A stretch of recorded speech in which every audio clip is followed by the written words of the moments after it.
coming home. I'm coming home. Tell the world I'm coming. Всем здрасте, дорогие друзья, и мы продолжаем проходить игру Доки Доки Плюс. Честно, посмотреть предыдущую серию, сразу скажу, вот сейчас подсказочка будет с прошлой серии, посмотрите ее. Честно, мы продолжаем проходить эту игру. Но честно, у меня интереса к ней теперь очень даже мало. Потому что, понимаете, нет интереса. Теперь мы будем идти на концовку с Юри. Что хочу сказать, мы будем сейчас идти на концовку с Юри. Попытаемся с Юркой, с Юрцом, мы с Юрцом попытаемся подружиться. Так.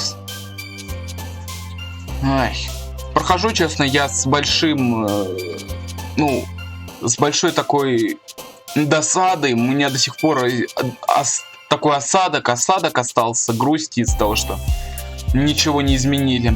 Но придется проходить, ничего я сделать не могу. Пленник, да, Юре нравится. Трагедия. Охть. Больно. Бойня. Невзгода.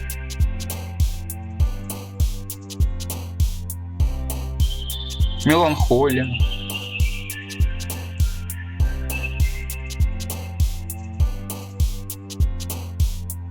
Ужас. Бесконечность. Дезориентация. Благоденствие. Блин, почему? Я думал, я смогу сделать хорошую, идеальную поэму для Юри. Ладно. Время. Шрамы. Ярость. Энтропия. Переменчивая.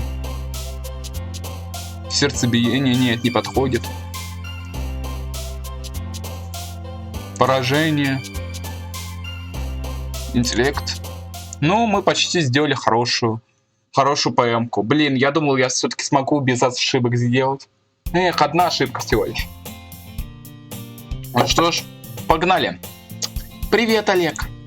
Я так рада, что ты от нас не сбежал. Ха-ха-ха. Об этом можешь не волноваться.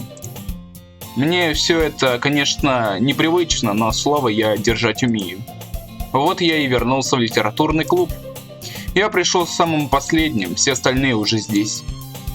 Спасибо, что сдержал обещание, Олег. Ой, уж баги. Это даже в музыке слышно какие-то такие небольшие баги. Я надеюсь, мы от тебя не слишком многого требуем. Заставляем с головой нырнуть в литературу, хотя ты к этому не привык. Да ладно, не надо его жалеть.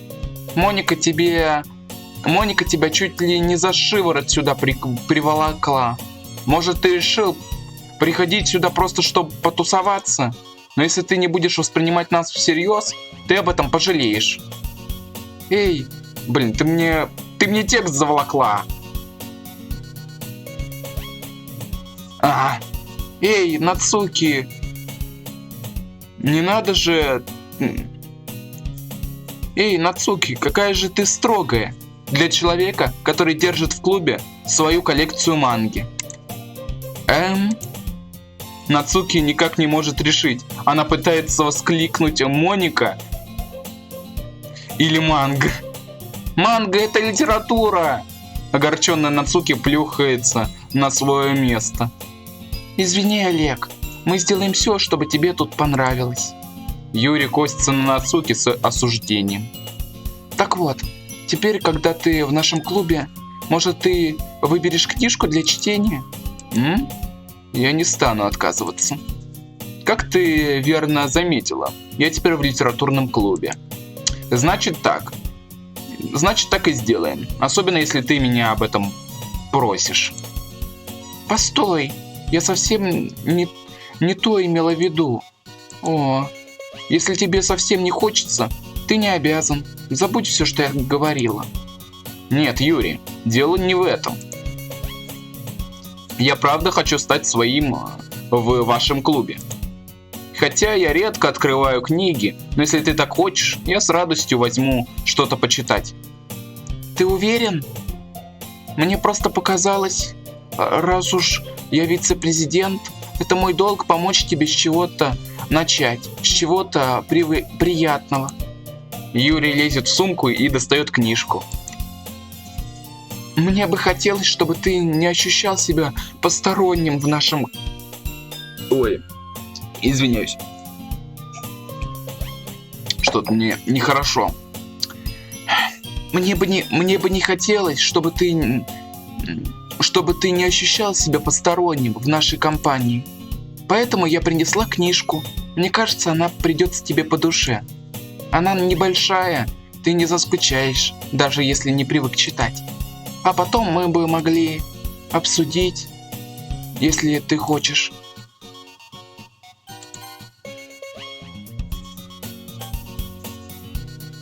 Если захочешь. Это так... Какая же она милая, нет слов. Даже книжку выбрал такую, чтобы мне понравилось, хотя я не люблю читать. Юрий, спасибо. Я обязательно прочитаю. Я с восторгом забираю у нее книгу. Фух, можешь читать, никуда не торопясь. Как тебе будет удобно. Хотя мне не терпится узнать твое мнение. Теперь, когда все расселись по местам, я жду, что Моника устроит совместное занятие или что там у них запланировано. Но нет ничего подобного. Юрия уткнулась в книжку. Судя по ее лицу, она не могла дождаться, когда наконец сможет это сделать. Нацуки тем временем роется в шкафу. Мне бы хотелось еще немного поболтать с Юрием, но я стесняюсь отвлекать ее от чтения. Краем глаза я замечаю обложку книги, которую она сейчас читает. Это та же книжка, которую она одолжила мне. Более того, она сама еще на первых страницах. Черт. Кажется, она заметила, что я на нее смотрю. Она из-под воли бросает на меня еще один взгляд, и наши глаза встречаются. Она тут же снова прячется за книжкой. Извини, я просто задумался. Я бормочу это, ощущая ее неловкость. Все в порядке. Если бы я была поглощена чтением, я бы ничего и не заметила. Но я просто перечитывала знакомый отрывок, так что это та же самая книжка, которую ты мне дал. Это та же самая книжка, которую ты мне дала, верно? Угу. Мне хотелось кое-что в ней перечитать. Просто так, без особой причины. Интересно, откуда у тебя 2 экземпляра одной книги? Вчера, когда я зашла в книжный магазин. То есть нет. В смысле, я случайно купила 2 экземпляра. Ясно. Юрий явно чего-то не договаривает. Но я не решаюсь настаивать. Я скоро начну ее читать. Рада это слышать. Как только сюжет начнет разворачиваться, отложить книгу ты уже не сможешь. Это очень увлекательная история. И такая человечная.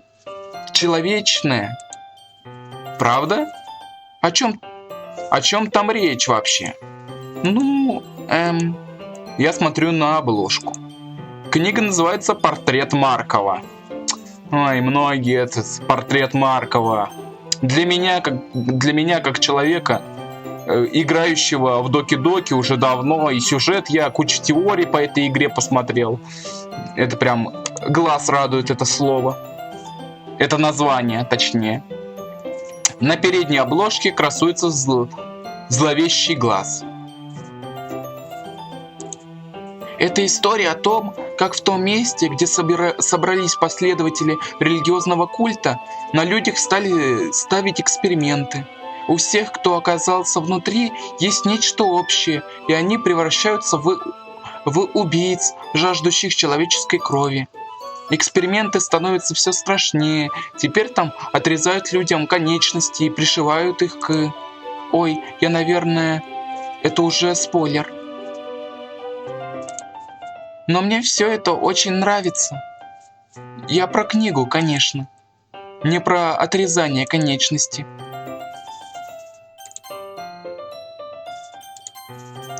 Это как-то мрачновато.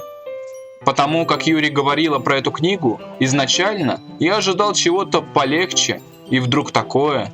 Я вижу, ты не любитель таких вещей, Олег. Не в том дело. Не волнуйся, такие истории мне тоже нравятся. Очень на это надеюсь. Да, я совсем забыл, что Юрий обожает такие книжки. Если смотреть со стороны, она кажется застенчивой и замкнутой, но внутри эта девочка совсем другая. Знаешь, такие книги заставляют взглянуть на мир с другой неожиданной стороны. Когда плохие вещи происходят не потому, что кто-то желает зла лично тебе, а потому что мир населен ужасными людьми, и мы все бессмысленны и бесполезны. Потом внезапно, и дальше я не смог прочесть. Я несу бред, да? Снова. Прости. Не извиняйся. Мне по-прежнему интересно, правда. Ну, тогда хорошо. Но, наверное, мне стоит заранее тебя предупредить. За мной такое водится. Когда какая-то книжка занимает все мои мысли, я не смог прочесть. Все мое тело и непонятно, что дальше. Я перестаю обращать внимание на людей. Так что извини, если я вдруг начну говорить что-то страшное. И, пожалуйста, обрывай меня, когда я слишком много болтаю. Ну, об этом тебе вообще не стоит беспокоиться. Ты любишь читать, тебя это увлекает. А я всегда готов тебя слушать. Это же литературный клуб как-никак. Ну, да, это правда. Знаешь, пора бы мне взяться за чтение, да? Да. Ой, блин, какая крепота. В смысле, ты не обязан, но... Ха-ха-ха. Что ты так...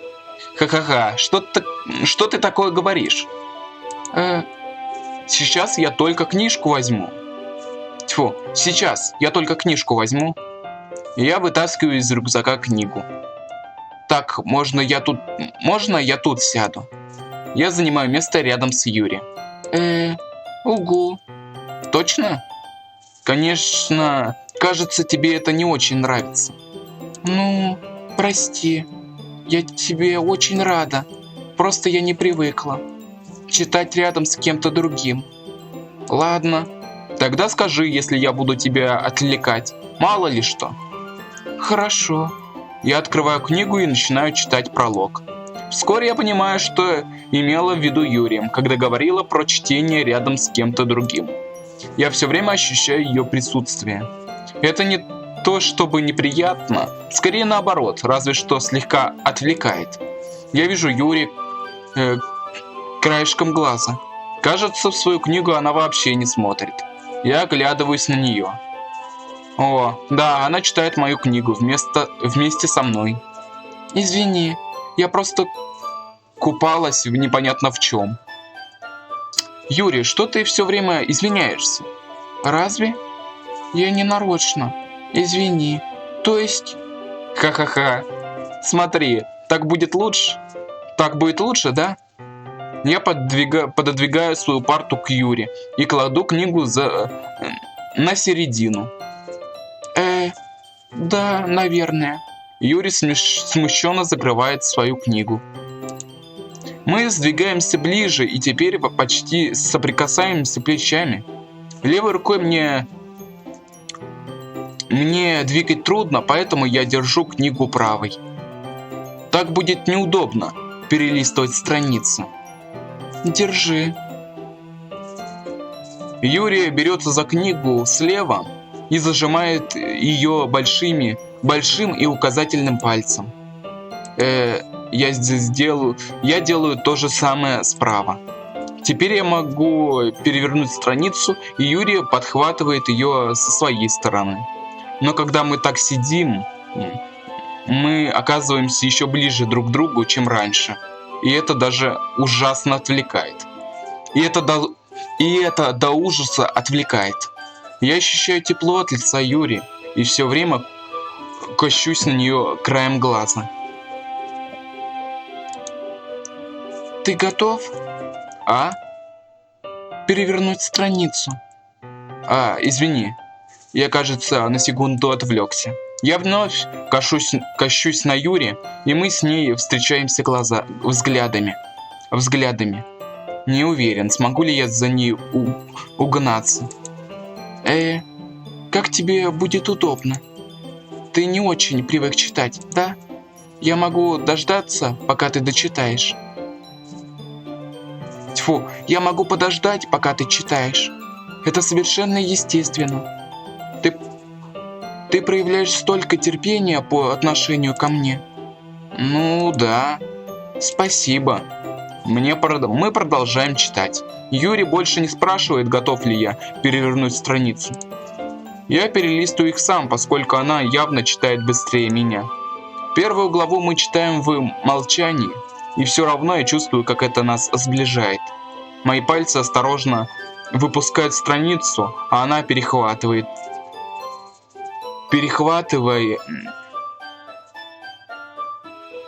перепархивает на другую сторону, где ее нежно подхватывают пальцы Юри. Юри, я сейчас, может, глупость скажу, но главная героиня мне немного напоминает тебя. А? Нет, у меня нет с этим персонажем ничего общего. Категорически. Правда? Она ведь тоже постоянно переживает, что ляпнула что-то не то. И вообще... О, вот ты о чем. Извини. Я думал, ты имел в виду что-то другое. Другое? Неважно. Мы туда еще не дошли. Не знаю, с чего вообще мне это в голову пришло. Ха-ха. Юрий, с тобой все в порядке? А? Юрий как-то странно ерзает с момента, как мы сели читать. Если тебе нехорошо, ты можешь отдохнуть. Ты дышишь как-то... Как я дышу? Юрий прижимает руку к груди, словно для того, чтобы проверить сердцебиение. Я ничего не заметила. И вообще, со мной все в порядке. Мне просто нужно попить воды. Ладно, ты, главное, не загоняйся. Юрий вскакивает и выбегает из класса. Ой. Да, она пошла попить воды. Конечно. Мы уже... Ладно, перестану говорить, а то я сейчас все проспойлерю, и те, кто не видели игру, сейчас будут меня просто ненавидеть. Это что еще такое? Олег, что-то случилось? А? Понятия не имею. Юрий сегодня какая-то странная. Так ты ничего не знаешь? Боюсь, что нет. Ты беспокоишься о ней? Да нет, чтобы. Да не то, чтобы. А то я уж подумала, вдруг ты ее чем-то обидел. Ничего. Ха-ха-ха, не волнуйся, я тебе верю, глупыш. С Юрой порой такое случается. Не о чем волноваться. Хорошо, как скажешь. А теперь давай почитаем друг другу стихи. А? Может, стоит дождаться Юри? Я не знаю, скоро ли она вернется. Вот и подумала, чтобы мы могли бы начать без нее. Ничего? Да, я так просто. Я поднимаюсь с места. Запомнив, на чем остановился, я убираю книгу в рюкзак. Кому я покажу свои стихи в первую очередь? Монике. Пошлите Монике покажем. Я хочу начать с Моники. Вчера она сказала, что ей не терпится увидеть мои стихи. Надо показать ей, как я стараюсь. Привет, Олег. Как твои дела? Развлекаешься? Ну, да. Отлично, рада это слышать. Кстати, раз уж ты у нас новичок, если у тебя будут какие-то предложения, чем еще можно заняться в клубе, я всегда готова тебя выслушать.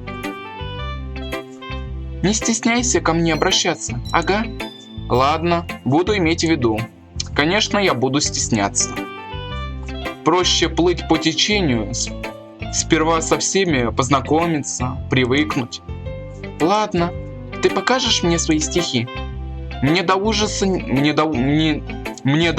неловко. Но куда деваться? Ха-ха-ха, не волнуйся, Олег. Нам всем сегодня слегка неловко. Но скоро мы это преодолеем, все вместе. Да, это верно. Я протягиваю Монике свои стихи. Олег, да ты молодчина. Я пока читала, мысленно то и дело вскликивала. Ого! Сколько образов, столько смыслов. Если почитать, честно говоря, стихи, если посмотреть, то там просто кучка слов. Там ни хрена текста нет. Там на автомате именно. Ну ладно, это уже кое-что другое. Это максимум, если все-таки мне так понравится, и мы будем дальше проходить некоторые моды. И все-таки я не заброшу доки-доки, как, например, БЛ. И еще раз прошу извинения за то, что БЛ не выходит. Бесконечное лето я имею в виду. Ой. Просто не знаю, у меня нет пока что желания играть в это. Не знаю почему, но я не ожидала от тебя подобных глубин. Похоже, я тебя недооценила. Уж лучше пусть никто не ждет от меня шедевров. Так проще. Тогда мои старания все сразу оценят, даже самые небольшие. Ха-ха, ну так же нечестно. Хотя у тебя на этот раз получилось. Знаешь, такую манеру письма очень любит Юрий. Образность, символизм. Мне временами кажется, что Юрий напрочь оторван от реальности. Я говорю это не в плохом смысле, конечно, но порой возникает впечатление, что ей вообще нет дела до живых людей. Она столько времени проводит наедине со своими мыслями. Наверное, ей так лучше. Так и лучше. Но когда ты проявляешь к ней заботу и участие, она радуется как дитё. Дитя. Мне кажется, она к такому не привыкла. Наверное, она изголодалась по общению, так что не напугайся. Не пугайся, если ее захлестнут эмоции. Но ты сам уж видел, как это бывает. Когда она слишком возбуждается. Потом ей нужно побыть одной, прийти в себя. Дверь внезапно распахивается. Юрий? А вот и я. Тьфу, а вот и я. Тьфу. А вот и... Да, все верно. Че я так... Я ничего не пропустила. Вообще-то нет. Мы начинали показывать друг дружке свои стихи. А, уже? Прости, что я опоздала. Не извиняйся. У нас по-прежнему уйма времени. И я рада, что ты успела прийти в себя. Ладно, спасибо, Моника. Наверное, мне пора достать свои стихи. А теперь хочешь почитать мне стихотворение?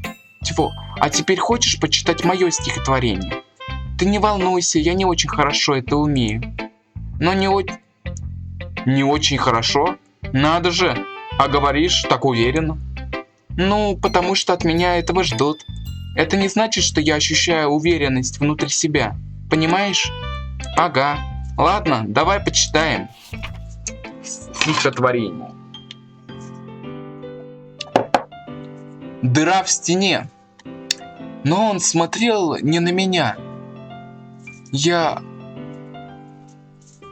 бестолково оглядываясь вокруг. Я бестолково оглядываюсь вокруг. Но мои выжженные глаза больше не различают цветов. В комнате еще кто-то есть? Они говорят? Или это просто стихи на клочках бумаги? А мне кажется, что я слышу, как их записывают.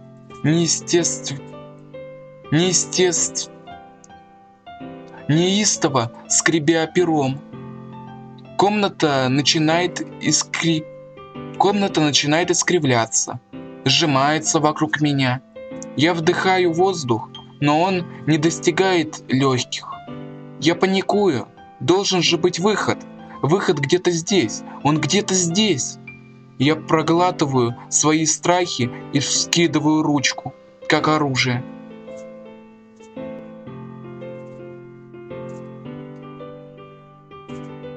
Все? Честно говоря, оно походит на Юри. Так, что скажешь? Это очень белые стихи. Так это кажется называется. Прости, но из меня плохой поэтический критик. Ха-ха-ха, ничего страшного. Да, в таком стиле сейчас очень многие пишут. Много стихов, где упор делается на ритм, на паузы между словами и строчками.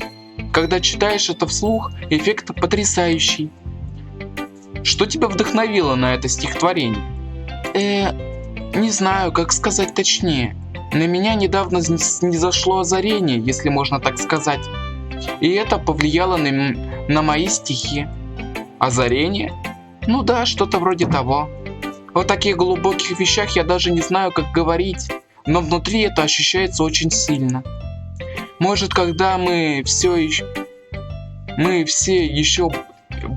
ближе сойдемся друг с другом? Ладно. Совет начинающему автору от Моники. Иногда бывает, что когда сочиняешь стихи или рассказ, упираешься во что-то одно. И так стараешься довести это место до совершенства, что не двигаешься дальше. Заставь себя набросать на бумаге хоть что-то. Не тормози. Пригладишь потом. Об этом можно сказать иначе. Если слишком долго держать перо в одной точке, там расплывется большая темная лужа чернил.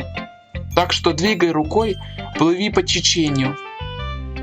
Это был мой совет на сегодня. Спасибо за внимание. Она как какой-то, как это можно сказать, как какой-то такой бот именно, можно так сказать, робот, как робот какой-то. Робот-помощник или советчик. Так, ну давайте Юрий, Нацуки будет самый последний.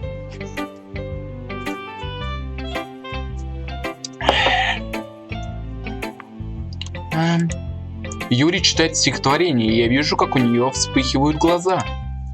Потрясающе. А что? Я сказал это вслух? Юрий сперва прикрывает рот, потом прячет лицо в ладонях. Он меня не возненавидит. Юрий, ты ничего плохого не сделала. Ну, наверное, ты прав. И что я так нервничаю? Ха-ха-ха. Юрий делает глубокий вдох. Ты до этого что-нибудь писал? Ты так умело используешь образы и метафоры. Это признак богатого опыта. Правда? Не ожидал, что ты станешь меня хвалить. Вообще-то, это мои первые в жизни стихи. Да? Юрий недоуменно смотрит на меня, а потом опять на мои стихи. О, вот оно. Извини, Юрий медлит, не в силах подобрать нужные слова. Она вводит пальцем по строчкам, как будто это помогает анализировать мои стихи. Угу. Вот, это то, что навело меня на мысль. Понимаешь, есть приемы, которые очень типичны для начинающих авторов. Я сама через это прошла, так что мне несложно их опознать. Самое очевидное у начинающих авторов – вычурный стиль, очень недоуменный. Очень надуманный. Другими словами, они берут тему отдельно, манеру письма отдельно, а потом пытаются как-то слепить это воедино. В итоге страдает и стиль, и выразительность. Стоит Юле увлечься разговором, и она полностью преображается. Она перестает заикаться и говорит, как настоящий литературный критик. Разумеется, тут нет твоей вины. Чтобы написать даже самое простенькое стихотворение, нужно приложить немало усилий. Не только подобрать нужные слова и красиво их составить, но и добиться того, чтобы они стали единым целым. На это может уйти время. Не опускай руки, учись на чужих ошибках. Попробуй новое. Я надеюсь, что в нашем клубе ты ото всех получишь ценные отзывы. Нацуки, конечно, может быть слегка предвзятый. Предвзятый? В каком смысле? Ну, это не важно. Не следует так говорить о людях за глаза. Извини, ничего страшного. Ничего страшного. Не могу понять, Юрий извиняется перед собой, передо мной или перед Нацуки? Не возражаешь, если я сейчас почитаю свои стихи? Почитаю твои стихи. Конечно, мне бы хотелось потом обсудить их с тобой. Юрий мечтательно улыбается. Ей кажется, не часто выпадает такая возможность. И это довольно странно, ведь мы в литературном клубе в конце концов. Призрак на свету. Пряди моих волос искрятся в янтарном свете, плещутся в нем. Наверное, это он, последний фонарь, устоявший перед напором времени.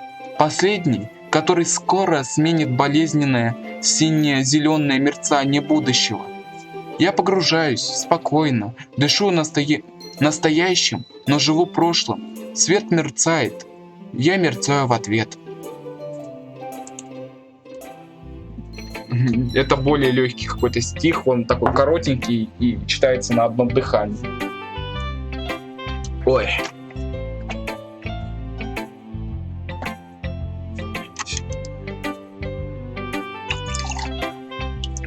Прошу прощения. Мне пришлось чуть-чуть отвлечься. Так, давайте продолжим. Прости, у меня ужасный почерк. Чего? Да я не о том вообще. Ну ты так долго читаешь? Мне просто редко приходится читать написанное от руки, вот и все. На самом деле почерк у тебя очень красивый. Да? Приятно это слышать.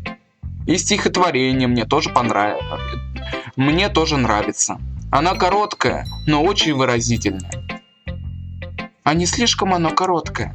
Обычно у меня длиннее выходит. Вовсе нет. Я очень рада, что тебе понравилось. Скажу честно, поскольку мы в первый раз показываем друг другу стихи, я решила написать что-то простое, чтобы это было легче переварить. Тебе нравятся призраки? Юрий? Ага. Вообще-то эта история не о призраке, Олег. Правда? Кажется, я чего-то недопонял. Ну, ты очень бегло читаешь. Ты очень бегло прочитал. Но помни, что поэты выражают в своем творчестве мысли, чувства и пережитый опыт. Обычно они не просто рассказывают историю или рисуют образ. Тут можно сказать, что лирическая героиня сравнивается с призраком символически. Она не в силах расстаться с прошлым и цепляется за то, что ей привычно. Но скоро от этого не остается и следа. Так звучит намного серьезнее. Мне это и в голову не пришло. Круто. Да? Да, ладно, это пустяк. Твои стихи мне тоже понравились. Так что, мне точно есть чему у тебя поучиться. Ты так думаешь? Еще бы. Знаешь, я очень нервничала перед всем этим, но теперь я рада, что мы это сделали. Я буду стараться для тебя, Олег. Я тоже.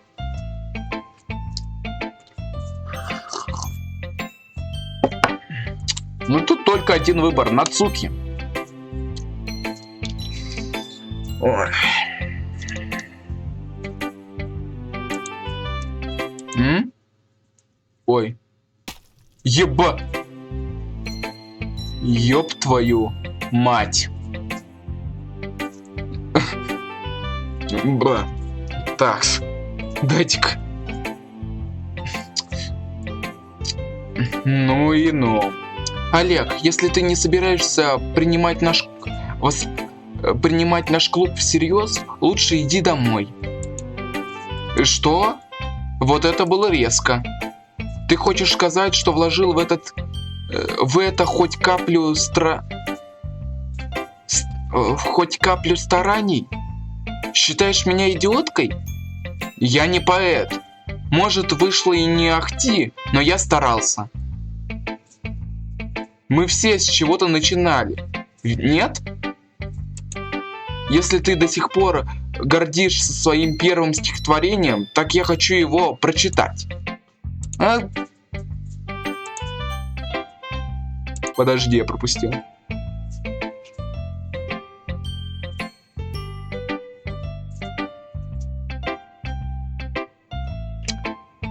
Если ты до сих пор гордишься своим первым стихотворением, так я хочу его прочитать.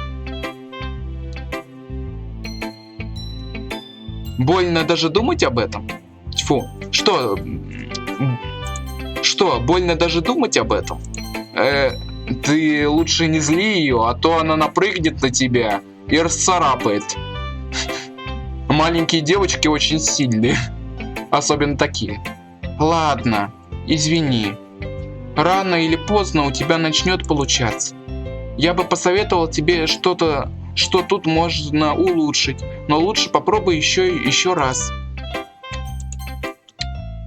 Да. Так тоже можно. Что ж, каждому споем. Ладно, сейчас я покажу тебе свое стихотворение. Хотя ты, наверное, скажешь, что это глупость.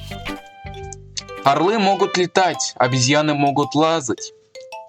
Сверчки могут прыгать, лошадки могут скакать, совы могут искать, гепарды могут бегать, орлы могут летать, люди могут пытаться, а дальше уж как получится. Угу, я же сказала, что тебе не понравится. Мне нравится. Что? Говори правду. Я и говорю. Почему ты была так уверена, что мне не понравится? Ну, потому что в старших классах все считают, что поэзия должна быть с наворотами и все такое.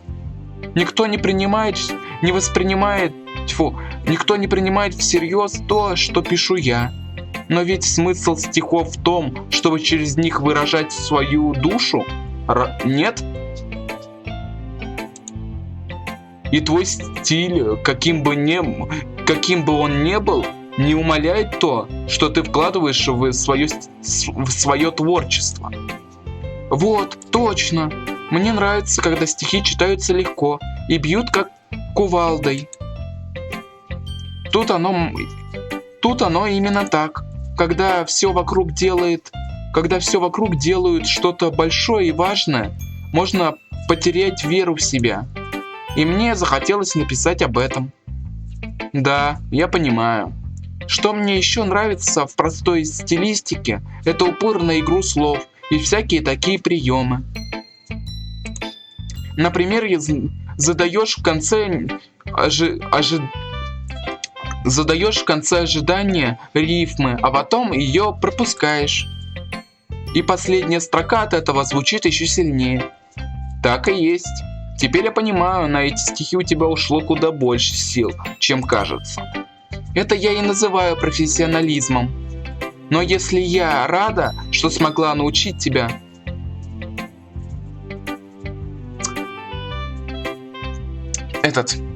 Как там?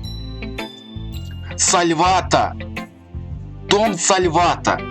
Ну серьезно! Ну серьезно! Seriously! Почему ты не мог взять перевод, из старой игры? Зачем, писать новый?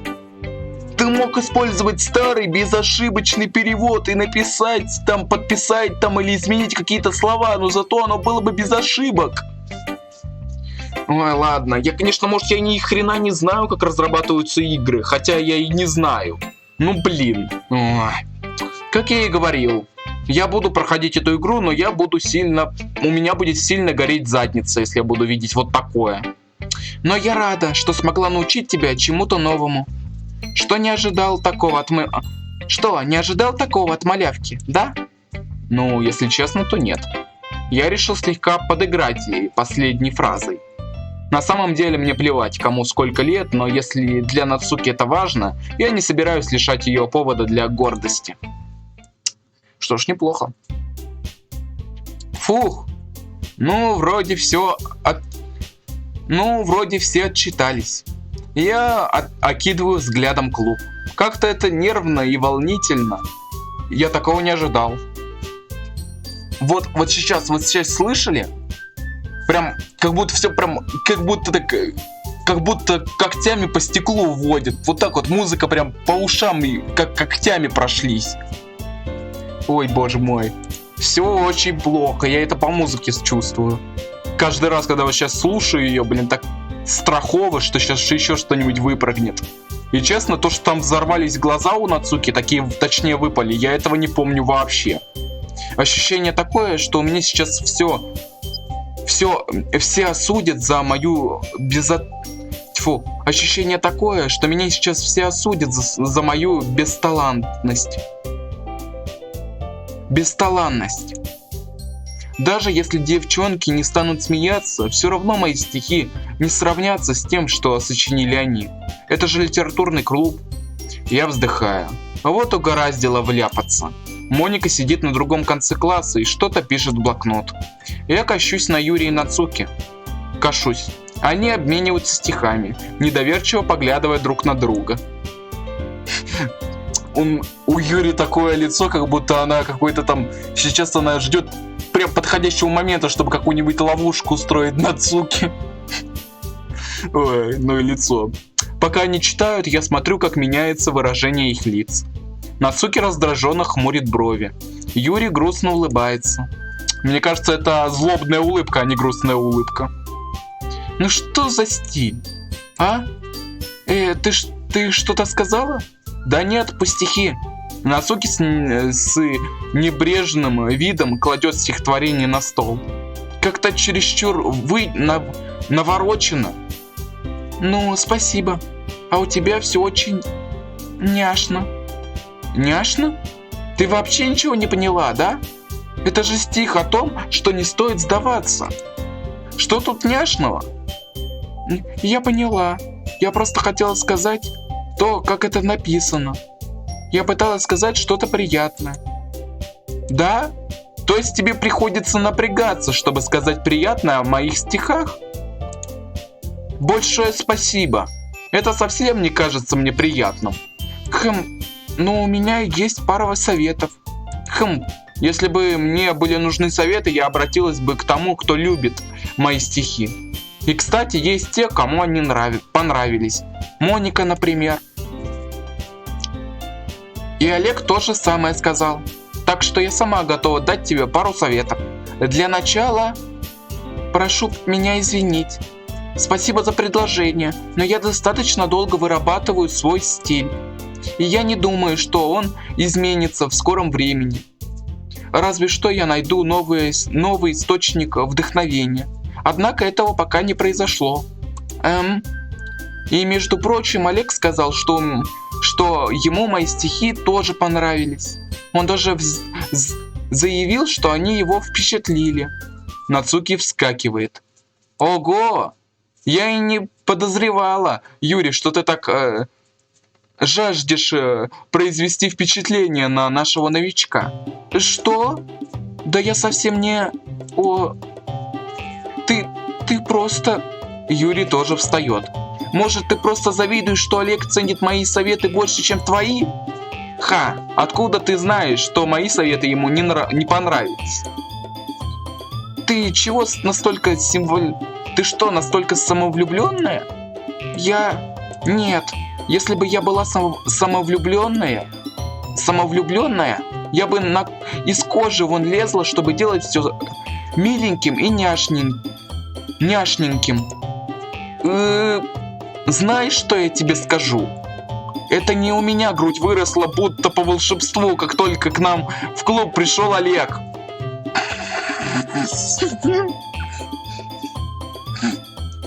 Ой.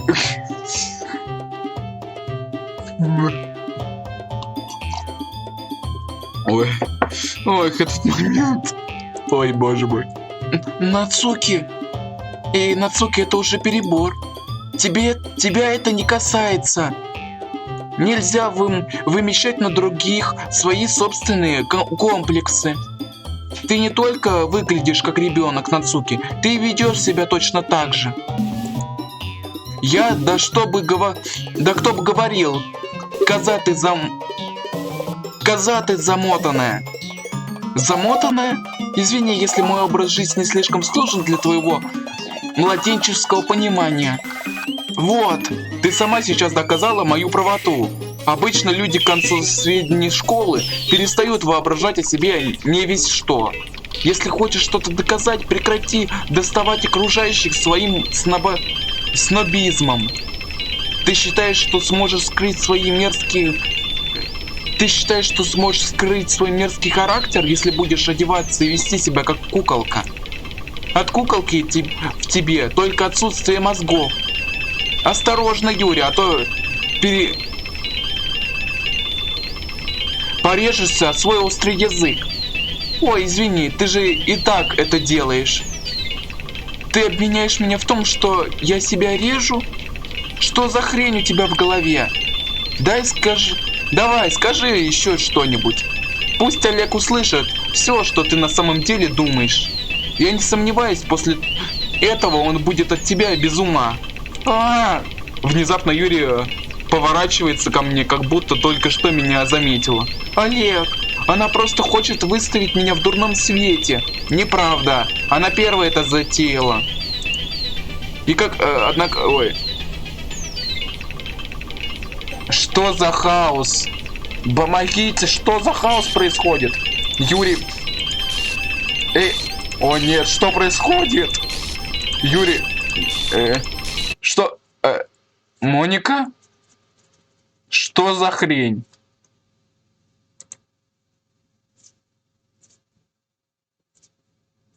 Что происходит? Скажи, Олег, может, нам стоит ненадолго выйти наружу? Что скажешь? Ой, боже мой. Ну и хаос. Ой, боже мой. Блин, просто... Хоть я и проходил игру, но, блин, я многое забыл. Но я думаю, уже вот тут как раз-таки можно и остановиться. На конце вот этого всего хаоса. А уже узнаем, для чего нас вывела Моника, мы в следующей серии. Ой, боже мой. Все идет в намеченное место. И место это не очень хорошее, честно говоря. Так. Ой. Ну ладно. Ладно, все-таки ладно. Мне нравится проходить эту игру. Все-таки мне нравится нововведение. Особенно этот скример с глазами, он будет долго у меня в памяти. Ну что ж, попрошу вас, товарищи, нажмите на кнопочку подписаться, на колокольчик. Так вы о новых видео узнаете и канал поддержите. Заходите в описание, переходите по ссылочке на мой Discord. Я буду рад видеть новых людей в нашей небольшой семье. Комментарии пишите с предложениями игр, мнением, критикой. Я постараюсь все прочесть и учесть. И ответить. И лайк поставьте, если вам понравилось. И с вами я, конечно же, не прощаюсь. Скоро увидимся.